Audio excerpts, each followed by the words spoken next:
Hello students, आज हम उत्पादन तथा लागत पार्ट 3 के बारे में पढ़ेंगे। इसमें हमने लिया उत्पादन में हम पढ़ेंगे कि कुल उत्पाद, औसत उत्पाद, सीमांत उत्पाद, इनका आपस में क्या संबंध है। पिछले वीडियो में मैंने आपको बताया था कि उत्पादन की अवधारणाएं क्या हैं, कुल उत्पाद, सीमांत उत्पाद और औसत उत्पाद क्या है। आइए अब देखते हैं, हम रेखा चित्र की सहायता से समझते हैं कि कुल उत्पाद, सीमांत उत्पाद, औसत उत्पाद में क्या संबंध है। पहले हम तालिका देख लेते हैं उसकी एक बार, ताकि आपको बनाने में आसानी रहे। तो हमने यहाँ तालिका ली है, यहाँ पर हमने भूमि ली है जो कि आपको एक एक दिखाई दे रही होगी, जो कि एक फिक्स फैक्टर है, ये स्थिर साधन है। और हम ये लेकर चलते हैं कि अल्पकालीन जो हमारी अवस्था है उसमें ये भूमि हमारी फिक्स है, एक साधन हमारा स्थिर रहेगा, एक परिवर्तनशील रहेगा, जिसमें हमने भूमि स्थिर ली है और श्रम क्या है हमारा परिवर्तनशील है। और हम यहाँ श्रमिकों की संख्या को बढ़ाते रहेंगे, क्योंकि हमारा जो है श्रम परिवर्तनशील साधन है। मजदूरों की संख्या बढ़ा सकते हैं जब हमें लगता है कि हमारे संसाधनों का कुशलतम उपयोग नहीं हो रहा है। अब हम यहाँ पर कुल उत्पाद लिया है। देखिए, कुल उत्पाद जब हमने पहला वाला यूज किया, पहला श्रमिक यूज किया तो हमारा कुल उत्पादन कितना है 5। दूसरा श्रमिक यूज किया तो उत्पादन हुआ 12। हम श्रमिक बढ़ाते जा रहे हैं, हमें लग रहा है जो हमारी भूमि है हमने उसका अच्छे से उपयोग नहीं कर रहे हैं, हम अपने श्रमिकों को बढ़ा रहे हैं। अब हमने 3 श्रमिकों का यूज किया, अब उत्पादन कितना हो गया हमारा 21। एक श्रमिक और बढ़ाया, 4 हुआ तो उत्पादन हुआ 28। 5वां श्रमिक बढ़ाया तो 30, 6 में 30 और 7 में हमारा उत्पादन अब घट गया। घट इसलिए गया क्योंकि हमने जो है ज्यादा ही उसमें मैन पावर लगा दी, श्रमिक लगा दी, और हमारा रिजल्ट उससे उतना अच्छा नहीं आ पा रहा है। हम इसका एनालिसिस करेंगे, इसका विश्लेषण करेंगे तो क्या पाएंगे कि जैसे जैसे हम श्रमिकों की संख्या को बढ़ाते जा रहे हैं तो उत्पादन हमारा एक सीमा तक बढ़ते जा रहा है। आप देखिए यहाँ 1 का 5, 2 से 12 बना, 3 से 21 बना, 4 से 28 बना।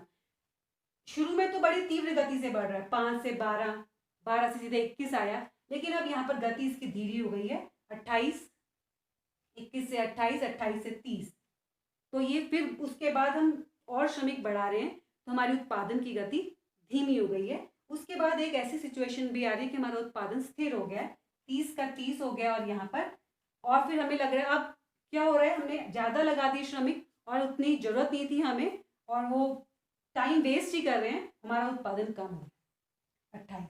तो हमने क्या देखा कि पहले हम अपने श्रमिक बढ़ा रहे हैं तो कुल उत्पादन हमारा तीव्र गति से बढ़ रहा है, उसके बाद हमारा उत्पादन की गति बढ़ने की धीरे हो गई है और एक जगह स्टेगनेंसी आ गई है, स्थिर हो गया हमारा उत्पादन। और उसके बाद ऐसा पॉइंट भी आ रहा है जब हमें नेगेटिव उत्पादन प्राप्त हो रहा है, ऋणात्मक उत्पादन हमें प्राप्त हो रहा है, कम होता जा रहा है उत्पादन पहले के मुकाबले। ये तुम्हारा कुल उत्पाद, हमारा बढ़ता रहा उत्पादन।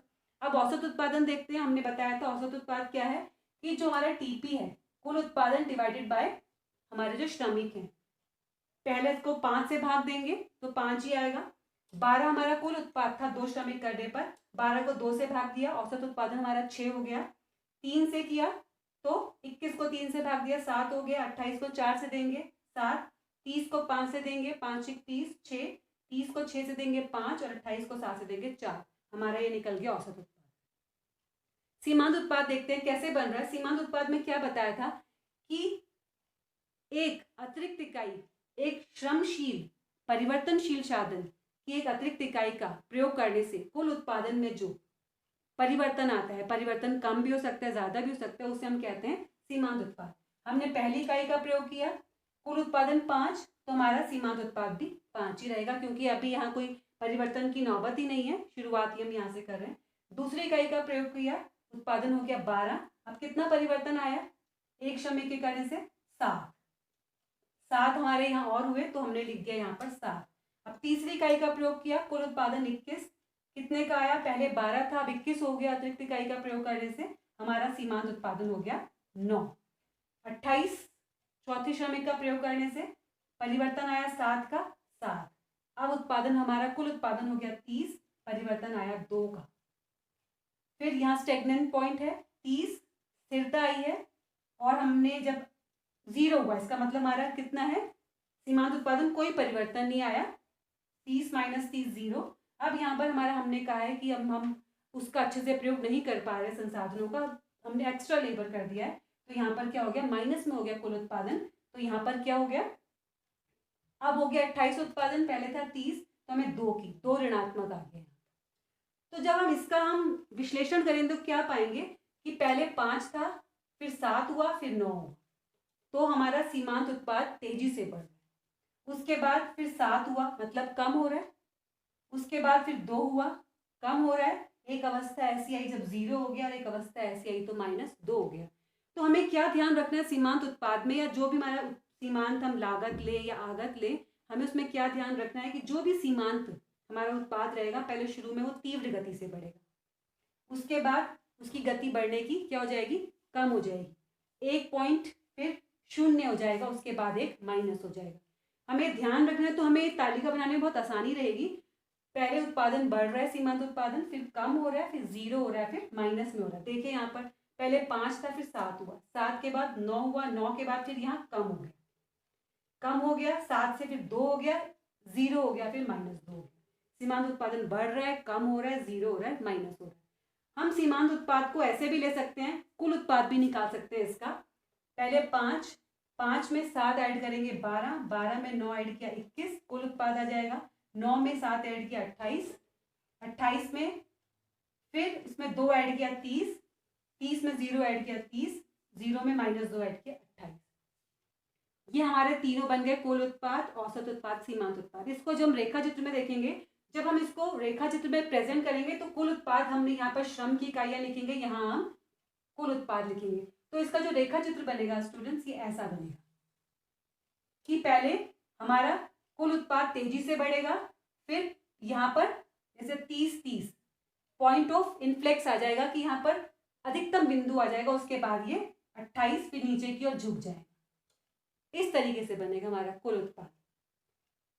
उसके बाद हमारा बनेगा औसत उत्पाद, सीमांत उत्पाद बनाएंगे। तो हम देख रहे हैं कि जब सीमांत उत्पाद बढ़ रहा है तो औसत उत्पाद भी बढ़ रहा है। 5 का 5, तो यहाँ भी 7 का 6 बढ़ ही रहा है, 5 के मुकाबले 6 हो गया, 7 से यहाँ 9 हो गया, 6 से 7 हो गया, बढ़ रहा है, 9 से 7 हो गया। मतलब जब सीमांत उत्पाद बढ़ रहा है औसत उत्पाद भी बढ़ रहा है, और जब 7 का 2 ये कम हो गया तो हमारा औसत उत्पाद भी कम हो गया। जब यहाँ 0 हो गया तो यहाँ पॉजिटिव हमारी संख्या आ रही है, और जब यह नेगेटिव हो गया, ऋणात्मक हो गया, तब भी यहाँ पॉजिटिव आ रहा है। तो हमने क्या विश्लेषण किया कि सीमांत उत्पाद बढ़ रहा है तो औसत उत्पाद भी बढ़ रहा है, जब सीमांत उत्पाद घट रहा है तो औसत उत्पाद भी घट रहा है, और जब सीमांत उत्पाद 0 है तो औसत उत्पाद पॉजिटिव है, धनात्मक है, और जब सीमांत उत्पाद ऋणात्मक है तब ये भी क्या है, धनात्मक है। तो हमारा प्रश्न ये भी आता है कि सीमांत उत्पाद औसत उत्पाद में संबंध बताइए, या कुल उत्पाद औसत उत्पाद सीमांत उत्पाद में संबंध बताइए। इन तीनों का संबंध देखेंगे तो जब सीमांत उत्पाद बढ़ रहा है तो कुल उत्पाद भी तेजी से बढ़ रहा है, क्योंकि इसी का पार्ट है सीमांत उत्पाद। जब हमने परिवर्तन किया, एक अतिरिक्त इकाई का प्रयोग कर रहे हैं, हमारे कुल उत्पादन में जो परिवर्तन हो रहा है उसे हम सीमांत उत्पाद कह रहे हैं। तो जब सीमांत उत्पाद बढ़ रहा है तो कुल उत्पाद भी हमारा बढ़ रहा है, जब सीमांत उत्पाद कम हो रहा है तो कुल उत्पाद भी कम हो रहा है, जब हमारा सीमांत उत्पाद 0 हो रहा है, ठहर गया है, तो यहाँ पर हमारा कुल उत्पादन भी ठहर गया, 30 का 30 ही है, और जब यहाँ ऋणात्मक हो गया है तो यहाँ ये पॉजिटिव है, मतलब माइनस में तो कुल उत्पाद नहीं आएगा, मतलब सीमांत उत्पाद जब माइनस हो रहा है तो कुल उत्पाद हमारा कम हो रहा है। जब इसको हमने यहाँ पर दिखा दिया कि कुल उत्पाद है, पहले तीव्र गति से बढ़ता है, फिर धीरे गति से बढ़ता है, फिर एक जगह पर ठहर जाता है अधिकतम बिंदु, उसके बाद 28 मतलब नीचे की ओर झुक जाता है।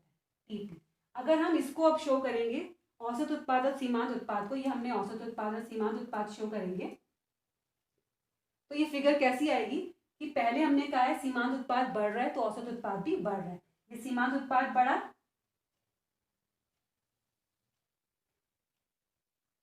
औसत उत्पाद भी बढ़ रहा है, ये हमारा एपी है, सीमांत उत्पाद ये एमपी। यहाँ पर ऐसी फिगर आएगी, आप समझेंगे जब सीमांत उत्पाद बढ़ रहा है तो औसत उत्पाद भी बढ़ रहा है, लेकिन जो सीमांत उत्पाद की गति है वो औसत उत्पाद से ज्यादा है। जब सीमांत उत्पाद घट रहा है, नीचे को जा रहा है, मतलब माइनस हो रहा है, तो औसत उत्पाद भी नीचे को जा रहा है, और एक पॉइंट पे दोनों मिल जा रहे हैं, यहाँ पर मिल जा रहे हैं। और जब सीमांत उत्पाद नेगेटिव हो रहा है तब औसत उत्पाद ऋणात्मक है। तो ये आपस में संबंध है। पहला संबंध इसमें क्या हुआ, जब सीमांत उत्पाद बढ़ रहा है तो औसत उत्पाद भी बढ़ रहा है, लेकिन तीव्रता किसकी ज्यादा है, सीमांत उत्पाद की। जब सीमांत उत्पाद नीचे को जा रहा है, माइनस हो रहा है, तो औसत उत्पाद भी कम हो रहा है, लेकिन तीव्रता किसकी है नीचे गिरने की ज्यादा, सीमांत उत्पाद की। और जब सीमांत उत्पाद नेगेटिव हो रहा है, ऋणात्मक हो रहा है, तो औसत उत्पादन क्या है उस समय, पॉजिटिव है, धनात्मक है। तो ये बच्चों ये प्रश्न हुआ आपका कि कुल उत्पाद, औसत उत्पाद, सीमांत उत्पाद आपस में क्या संबंध है, और रेखा चित्र की सहायता से उत्पाद की अवधारणाओं को समझाइए। धन्यवाद। अगले विषय में आपको फिर दोबारा